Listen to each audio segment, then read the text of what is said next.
ولقد أدركت في مدينة النجف الأشرف في تسعينيات القرن الميلادي المنصرم، أدركت عالمين جليلين، وهذا ما أدركته بنفسي وما رأيته بعيني. الأول هو شيخنا العارف الرباني الشيخ علي الزنجاني رضوان الله تعالى عليه.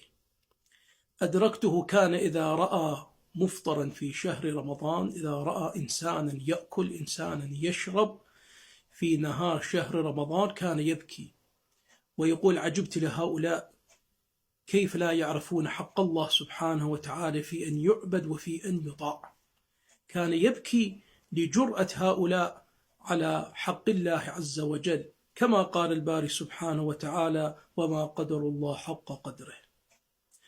والفقيه الثاني هو الفقيه الجليل الشهيد الشيخ مرتضى البروجردي رضوان الله تعالى عليه. رأيته بأم عيني في الحرم العلوي الشريف في أواخر شهر رمضان، لما قال المكبر أو المؤذن من منارة الحرم العلوي الشريف: الوداع الوداع يا شهر رمضان. رأيته يبكي بحرقة لأنه سوف يودع هذا الشهر الفضيل، شهر رمضان الذي أنزل فيه القرآن هدى للناس وبينات من الهدى والفرقان.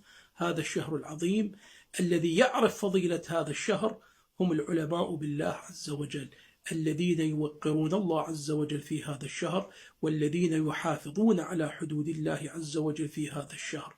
هذا الشهر العظيم ينبغي للمؤمنين أن يراعون فيه الحدود أكثر من باقي الشهور، وأكثر من باقي الأيام، وأكثر من باقي